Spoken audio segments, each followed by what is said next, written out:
Doctor, ¿ya puedo empezar? Adelante. Ok.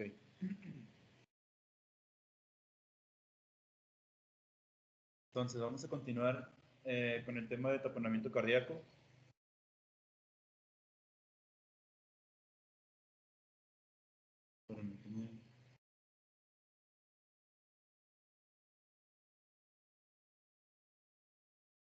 Bueno, como introducción, el espacio pericárdico contiene hasta 50 mililitros de líquido seroso. Esto varía entre 15 mililitros y 50 mililitros. O sea, es una capacidad normal que podría tener. Entonces, el pericardio es una estructura fibroserosa con propiedades elásticas limitadas. Por eso, cuando se presenta una acumulación de líquido pericárdico, puede generar efectos hemodinámicos de taponamiento cardíaco. Bueno, ya la definición de taponamiento cardíaco este constituye un síndrome hemodinámico en el cual se presenta una compresión cardíaca lenta o súbita por acumulación del líquido pericárdico, coágulos, pus o sangre.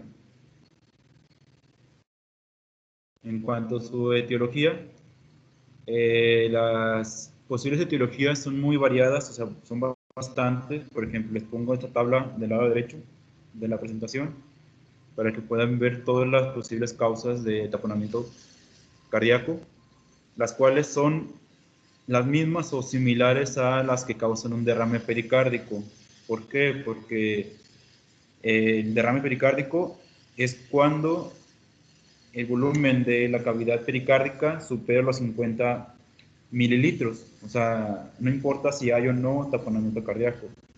El derrame es si se excede esa cantidad. Así que el taponamiento cardíaco, el origen principal es un derrame pericárdico. Entonces, en cuanto a los mecanismos más comunes que mencionaba, donde lo leí, es que la causa sea idiopática o una ruptura de pared libre del ventrículo. La última opción puede ser también por un infarto, que se rompa la pared del pericardio y cause una hemorragia en el pericardio. En cuanto a su fisiopatología, menciona, como les dije, el líquido pericárdico, lo normal es que esté menos de 50 mililitros. Si se excede el líquido pericárdico más de 50 mililitros, nos causa un derrame pericárdico. Entonces, todo esto depende de la cantidad, la rapidez y la elasticidad de la bolsa pericárdica o de la fibra pericárdica o del pericardio para causar un derrame pericárdico pequeño o grande. Ya esto nos va a diferenciar. Entonces, si tenemos un derrame pericárdico que es arriba de 50 mililitros, esto, dependiendo de la velocidad, la cantidad, nos va a aumentar la presión de la cavidad pericárdica, lo cual nos llevaría a una restricción del llenado de las cavidades derechas, principalmente. En un inicio, esto sucede, ¿por qué? Porque recordamos que las presiones de las cavidades derechas son menores, son las más bajas entre la izquierda y la derecha. Entonces, como aquí hay menos presión y las paredes son más delgadas, un aumento en la presión pericárdica, pues conlleva a que estas áreas, estas cavidades derechas sean las primeras en afectarse, lo cual nos lleva a una presión aumentada de las cámaras pericárdicas derechas, lo cual nos lleva a un aumento de la presión venosa y una congestión periférica. Y la congestión periférica, hay congestión periférica de miembros inferiores o edema y ingurgitación yugular.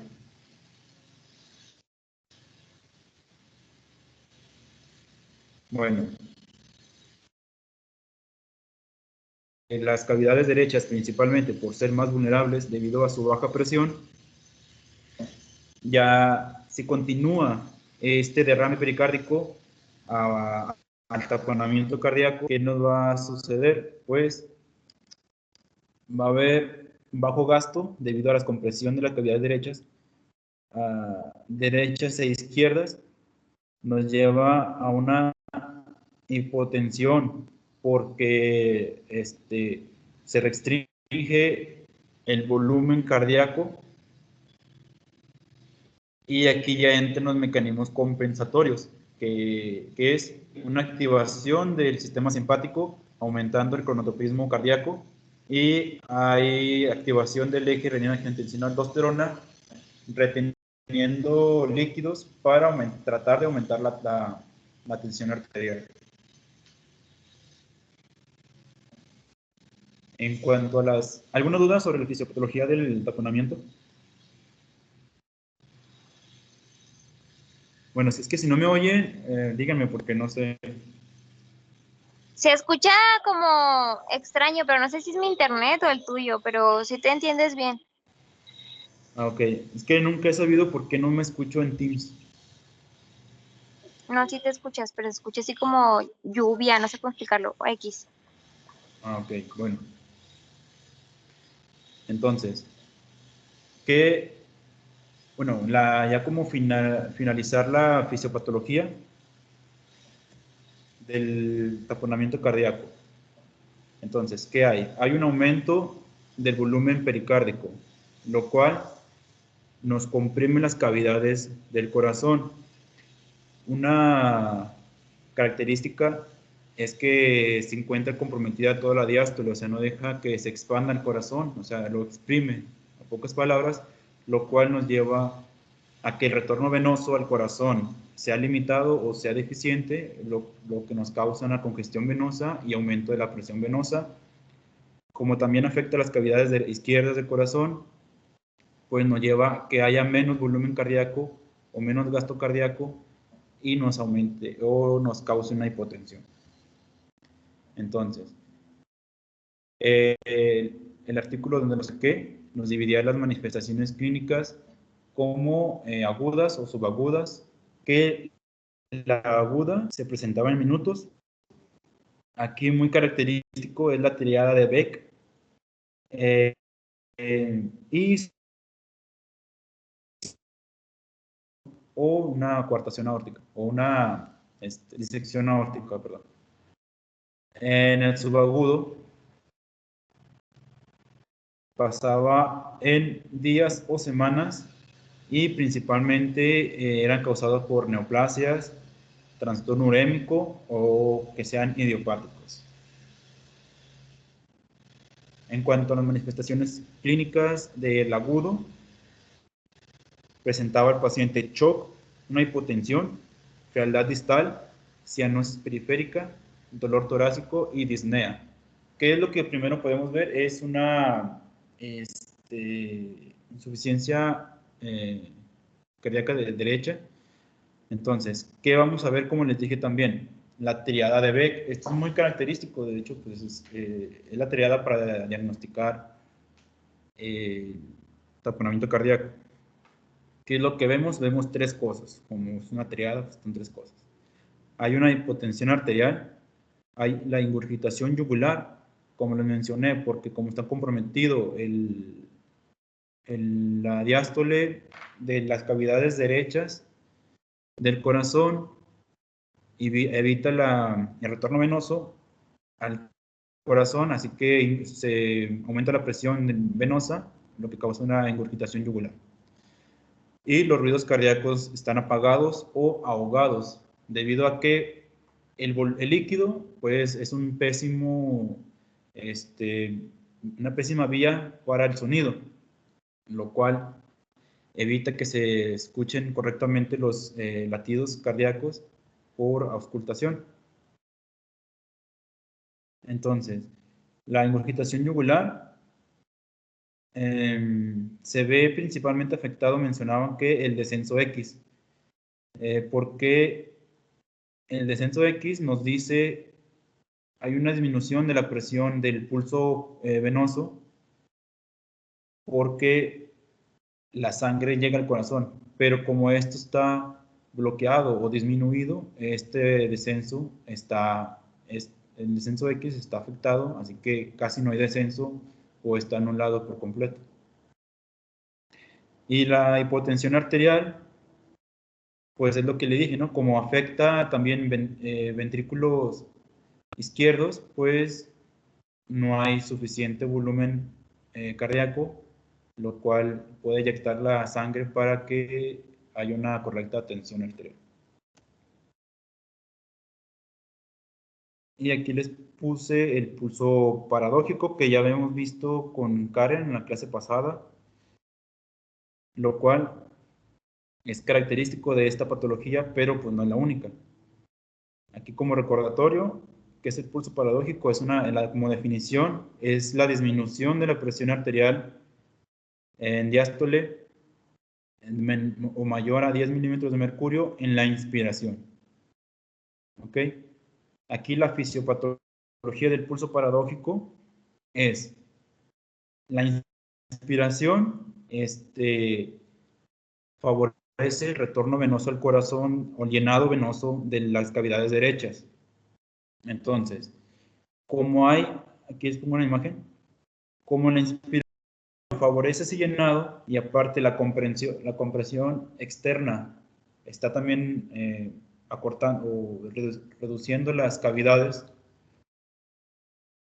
Como este llenado favorable que le causa la inspiración al ventrículo derecho, hay un abombamiento del septum interventricular, lo cual reduce aún más la cavidad izquierda del ventrículo izquierdo. O sea, este abombamiento causado por el llenado de la aurícula derecha, del ventrículo derecho, perdón, más la compresión externa que está causando el líquido derramado en el pericardio, pues disminuye aún más el volumen ventricular, lo cual nos causa el pulso paradójico, ¿sí? En la inspiración. Y aquí les puse este cuadro donde esta mnemotecnia que otras patologías pueden causar el pulso paradójico. El primero es el taponamiento cardíaco y la pericarditis constrictiva, que es la que vimos ayer con Karen, que se podrían confundir mucho con esta patología. ¿Alguna duda? Bueno, y aquí les quise explicar la fisiopatología de este pulso paradójico en esta manifestación o en esta patología.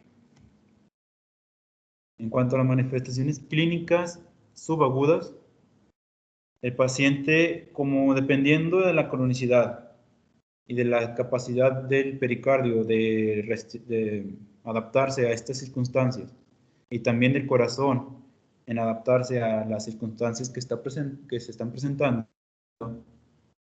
el paciente puede ser asintomático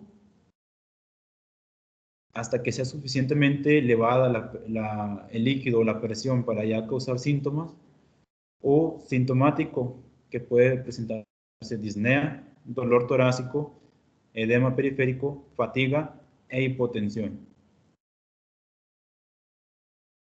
¿Alguna duda de manifestaciones?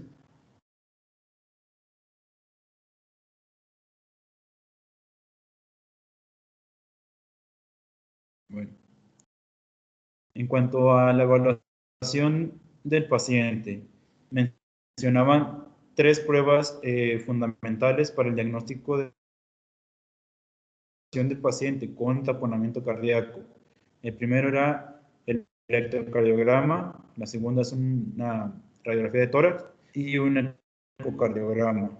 En cuanto al electrocardiograma, vemos como características una taquicardia sinusal. El QR de bajo voltaje, como podemos ver aquí, que era una amplitud menor de 0.5 milímetros, que es un cuadro grande. Entonces, la alternancia eléctrica en cada latido del QR, esta mencionaba que era muy específica, pero poco sensible. ¿Por qué? Porque no es la única patología que podría causar esto. O sea, la alternancia eléctrica, como ya lo habíamos visto con el doctor anteriormente, es que el voltaje del QRS esté más abajo y el siguiente más arriba, el otro más abajo y el otro más arriba. Es este, por ejemplo, que vemos aquí, está abajo, arriba, abajo y arriba. Y ahí, si nos sal también era un importante signo. En cuanto a la radiografía, mencionaba que vemos una cardiomegalia. Mencionaba que no era porque el corazón se hiciera grande, sino que el líquido que ocupa el espacio pericárdico, pues simulaba cardiomegalia. Entonces, ¿qué característica tenía esta cardiomegalia? Que había limpios, o sea que no había edema ni nada por el estilo, que podía, o una, sí, que se veían bien los pulmones. Pero mencionaba que no se ve con frecuencia cardiomegalia en eventos agudos, porque en eventos agudos, pues el volumen no es tan elevado como para que sea una cardiomegalia más franca, sino que se veían en eventos más crónicos o más subagudos, porque pues, tenía que acumularse más cantidad de líquido que podrían expandir esta imagen y presentar una cardiomegalia. En cuanto a la ecografía, mencionaba que este era fundamental porque era más rápido y se puede hacer en el momento de que llega el paciente. ¿Qué vamos a encontrar? Aquí les puse esta tabla que me señalaba las características, signos ecocardiográficos del taponamiento cardíaco, que es una característica muy importante, como les mencioné en la fisiopatología también, que es el colapso telediastólico de la aurícula derecha, que podemos ver aquí, que esta es la aurícula derecha y esta es la pared colapsada. Otro es el colapso diastólico de la pared libre del ventrículo derecho, también aquí se ve. ¿Sí? Como les mencioné, las cavidades derechas son las primeras en afectarse cuando en el taponamiento cardíaco. Otro que podemos ver aquí, pues es el derrame pericárdico. Todo donde vemos las iniciales de P, es el derrame pericárdico, que es el taponamiento cardíaco, que vemos toda esta área llena de líquido. Vemos como la aurícula derecha y el ventrículo derecho colapsados. También podemos ver dilatación de la vena cava inferior, pero pues aquí no la podemos ver. No conseguí una ultrasonido, un ecocardiograma donde me lo mostraran.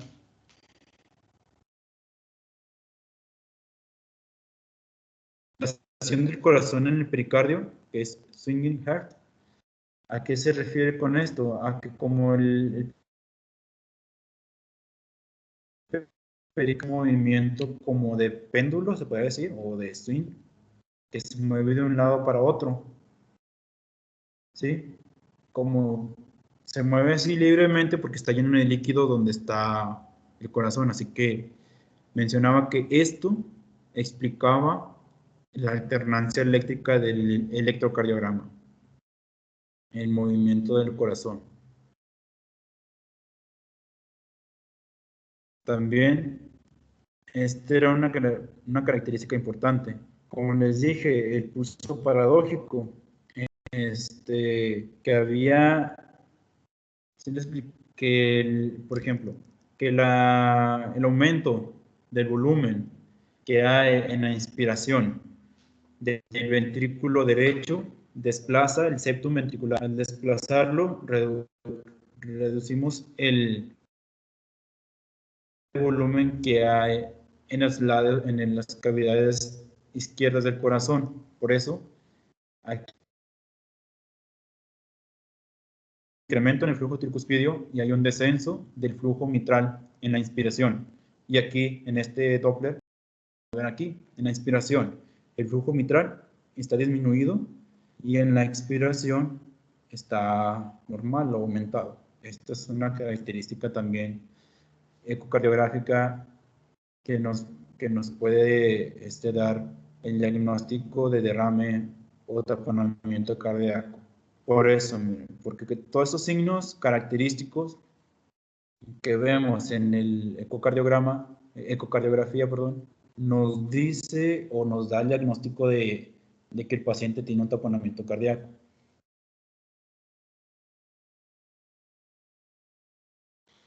Aquí les pongo también la TAC, la resonancia magnética, que eran unos estudios que no se realizaban normalmente porque el ultrasonido era más económico y más rápido y más efectivo para darnos el diagnóstico y una imagen, pero que estos estudios se realizaban cuando no está disponible el ultrasonido o como una prueba complementaria, pero que no se recomendaba o no se hacía porque pues, el ultrasonido es mucho más factible. Lo único que podemos ver aquí es que efectivamente hay un derrame pericárdico o un taponamiento cardíaco y solamente eso. O sea, nunca nos dice nada más extra o algo favorable que nos podremos usar para el paciente. Entonces, en cuanto al diagnóstico diferencial, también me lo dividía en diagnóstico diferencial en eventos agudos y en eventos subagudos. Entonces, ¿qué presentamos como dos signos característicos de eventos agudos? Hay presión venosa yugular elevada e hipotensión. ¿Qué otras patologías nos pueden causar esto?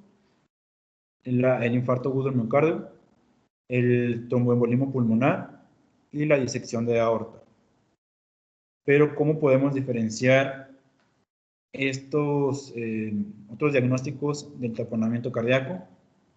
Que en ninguna de estos tres diagnósticos diferenciales se presenta el pulso paradójico. De estas, nada más en el taponamiento cardíaco vemos pulso paradójico. Y en el diagnóstico diferencial, ahora ya del evento subagudo, que vemos disnea, fatiga, presión venosa yugular elevada y edema periférico, ¿qué otras patologías nos podemos ver con estas características o estas manifestaciones? Que es la pericarditis constrictiva, la insuficiencia cardíaca congestiva, la cirrosis, hepatopatía. ¿Y qué podemos usar para diagnosticar o diferenciarlo de estas patologías? Pues es el ecocardiografía, es la distintiva, es la que nos va a dar la pauta diagnóstica o la imagen diagnóstica de taponamiento cardíaco. Pues si vemos el derrame pericárdico, es muy probable ya que se fue un taponamiento cardíaco. Si vemos todas esas características, pues ya es el diagnóstico. ¿Sí me explico? Ya no podemos confundirnos con otras patologías. Porque ya estamos viendo el derrame, ya estamos viendo el taponamiento ahí. En cuanto al manejo, también los dividía en hemodinámicamente estables e inestables. En cuanto a los estables, mencionaba que se podían hacer un tratamiento conservador y mencionaba que fluidoterapia o tratamiento con líquidos. ¿Esto para qué? Para aumentar el volumen o las presiones de las cavidades cardíacas y evitar el colapso. También se realizaba una ecocardiografía seriada para valorar que no haya un aumento del líquido en estas cavidades y ya si había un aumento de este líquido, ahora sí ya se realizaba un tratamiento urgente. Y también era tratar la causa principal, porque ya ven que había muchas causas de derrame pericárdico que nos podían causar un taponamiento cardíaco. Entonces, tratar la causa principal para disminuir este derrame en pacientes hemodinámicamente estables. En cambio, en pacientes inestables hemodinámicamente, ¿Qué se requiere? Es intervención urgente. Que el tratamiento definitivo a esta intervención es el drenaje de líquido pericárdico. ¿Qué contraindicaciones? También en el manejo tenemos para los pacientes que tienen un taponamiento cardíaco, están contraindicados totalmente los diuréticos y vasodilatadores, o sea, no se pueden usar de ninguna forma. ¿Por qué? Porque si aplicamos diuréticos o vasodilatadores, causamos una reducción de la precarga, lo cual aumenta el colapso de las cavidades y nos predispone más al choque que el paciente ya está presentando. Por eso están contraindicados totalmente los diuréticos y vasodilatadores. ¿Alguna duda hasta aquí?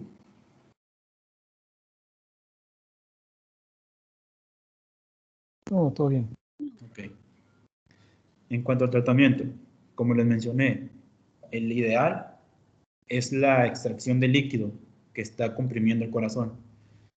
¿Qué es este tratamiento? Pues es una pericardiocentesis con catéter guiado con ecocardiografía. ¿Cuál es el objetivo de este? ¿Qué es la ventaja de esta pericardiocentesis? Es que es tanto terapéutico como diagnóstico. ¿Por qué terapéutico? Pues es la única alternativa que tenemos o que es el objetivo, que es extraer el líquido que está comprimiendo el corazón. Y el diagnóstico, como muchas veces no sabemos qué causó ese derrame pericárdico o ese taponamiento cardíaco, al extraer el líquido ya podemos saber qué es. Si es seroso, pues se puede ser un derrame pericárdico de serosa, o si es sangre, o si es un coágulo, así. Por eso es terapéutico como diagnóstico. ¿Cuáles los dos sitios de punción que podemos tener o cuál es la técnica? Pues es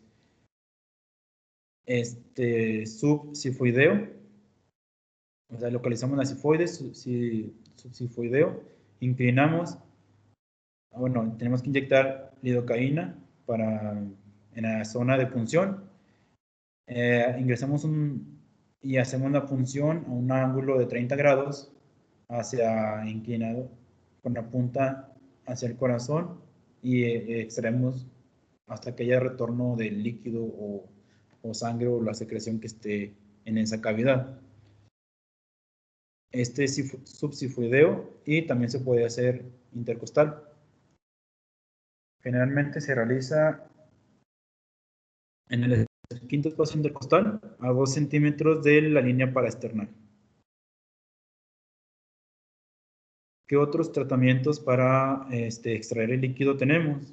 Pues es quirúrgico, que es la pericardiotomía. Pero pues no se recomendaba.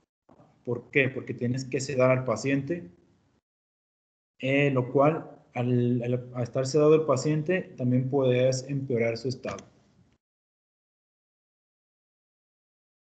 ¿Cuáles son los criterios que podemos usar para la pericardiotomía?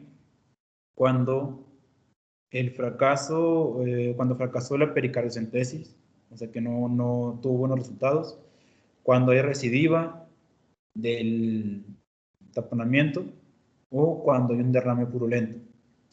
Mencionaba que eran las únicas 3 causas o los únicos 3 criterios que se podían usar para usar esta segunda alternativa quirúrgica en el tratamiento de taponamiento cardíaco. O sea, la elección, la primera que se debe de hacer, lo recalcaba mucho, que era la pericardiocentesis con catéter, y es muy importante que sea guiada con ecocardiografía. ¿Por qué? Pues para ya saber exactamente dónde está el área donde donde está el derrame y tratar de no afectar el corazón, porque si nos pasamos podemos corazón o dañar el corazón. Ya en la monitorización y complicaciones del paciente, mencionaba que después del tratamiento inicial, que era la extracción del líquido, se debe hacer signos vitales durante 24 horas, o sea, estar al pendiente del paciente durante 24 horas y se le podía realizar un ecocardiograma. Este ecocardiograma era antes de ingresar al paciente, o sea, antes de darlo de alta, de 1 a 2 semanas después, y también de 6 a 12 meses después de el tratamiento o el evento principal. ¿Qué complicaciones había? Mencionaba que eran muy bajas, o sea, que manos expertas, las complicaciones, el porcentaje de complicación era el 1.2 a 1.6%, o sea, es muy, muy bajo el riesgo, las complicaciones, y que las principales de estas raras complicaciones era una insuficiencia del ventrículo izquierdo, edema agudo de pulmón y dilatación del ventrículo derecho. Pero mencionaban que eran extremadamente raros, o sea, no llegaban al 2%. ¿Alguna duda? En la pericardiocentesis está indicada cuando empieza con la sintomatología, o hay alguna cantidad específica que se vea por eco que puedas decir que ya está indicada realizarla. Como te dije, me lo dividía en dos, en estables e inestables. Mencionaba que si era estable el paciente, o sea, no había tanta afección en su presión o en sus manifestaciones clínicas. Así que se podía tratar conservadormente. Pero en cuanto el paciente presentara síntomas, ya era inminente o era totalmente establecido que se debería requerir un drenaje. Pero mientras no presente, se podría tratar así, pero también desde un principio lo puedes hacer la pericardiocentesis para eliminar ese líquido y ya después valorar qué lo causa. Es en cuanto haces una eco, si tú ves colapsos, si tú ves los datos ecocardiográficos que te está diciendo que está tamponado, así el paciente esté estable hemodinámicamente, esté asintomático, en ese momento tiene que hacer la punción. Okay. En cuanto diagnosticas el taponamiento, independientemente de las condiciones clínicas del paciente. Porque a veces la primera manifestación de la descompensación puede ser la muerte del paciente. Entonces no te debes esperar. ¿Sí? Ok, gracias. Y otra complicación muy importante, de hecho la complicación más frecuente que ya dijo su compañera en clases previas, es un efecto vagal. Una reacción vagal que a veces puede ser muy severa y llevar al paciente a la muerte. Por eso es importante siempre, antes de hacer la punción, premedicar al paciente con atropina, precisamente para tratar de evitar que se presente ese efecto vagal, o bien si se presenta que sea lo menos severo posible. ¿Sí? Sí. Bueno, también mencionaba algunas terapias adicionales, lo cual la represión de volumen se hacía con sangre, plasma, dextran o solución salina. Pero había una nota importante, un punto importante que se debería valorar antes de hacer la reposición de volumen, que es que el drenaje del pericardio sea correctamente drenado o extraído. ¿Por qué? Porque si pones volumen antes de que antes de descomprimir o que podrías empeorar la presión venosa, o sea, el estado del paciente. Y también mencionar que eran como controvertidos los agentes inotrópicos, pero también se podían dar. ¿Para qué? Para revertir la hipotensión, lo cual se hacía con aumentar el cronotropismo o el inotropismo, perdón, del corazón, o sea, la función de bomba del corazón, y aumentar la tensión arterial para evitar una hipotensión. Por eso se usaban principalmente la dobutamina, era el que se usaba en estos casos. Ahí, perdón, no estoy de acuerdo, ¿sí? O sea, si ya sabes que la causa básica de la hipotensión es la compresión por el líquido, saca el líquido y se acabó. O sea, realmente el inotrópico no tiene gran función. Lo único que va a hacer es que te haga más taquicardia. Porque al final de cuentas el corazón no está disfuncionante. El corazón está atrapado, está encarcelado por el exceso de líquido. Entonces quítale esa cárcel, quítale el líquido y se acabó, y con eso va a mejorar su estado hemodinámico si está hipotenso. Sí. Y también lo que les había dicho ayer, acuérdense, hay un concepto que se llama presión transmural. Precisamente la administración de líquidos. Obviamente no le vas a administrar litros y litros, ¿sí? Pero la administración de líquidos es favorecer un incremento de las presiones de llenado, las presiones intravasculares, para que venzan a la presión pericárdica. Normalmente, en condiciones normales, la presión de llenado obviamente es una presión positiva, mientras que la presión pericárdica es o cero o es negativa. Y como les decía ayer, cuando el paciente hace derrame pericárdico, y más si hace taponamiento, entonces esta presión pericárdica se torna positiva. Entonces, ¿qué hace? La diferencia entre la presión de llenado y la presión intravascular y la presión pericárdica se acorta. Esa es la presión transmural. Y por eso te da todos los efectos. Precisamente por eso está contraindicado el uso de diuréticos o de vasodilatadores, porque, sobre todo vasodilatadores venosos, porque esos fármacos lo que van a hacer es disminuir la presión intravascular y por ende va a disminuir la presión transmural. ¿Sí? Entonces la idea de los líquidos es incrementar la presión transmural por incremento de la presión intravascular. Les repito, no les vamos a meter 3, 4 litros, ¿verdad? Le vamos a estar administrando dosis tranquilas, 100, 100, 100, y vamos viendo la respuesta del paciente, obviamente mientras tenemos todos los elementos para realizar la punción. Punto. Sí. Esto de líquidos es realmente un puente A, no es el manejo definitivo. El manejo definitivo va a ser, voy a sacarle líquido, y punto. Mientras yo no saque el líquido, el paciente no va a mejorar. ¿Ok? Sí. No sé si tengan alguna duda, jóvenes.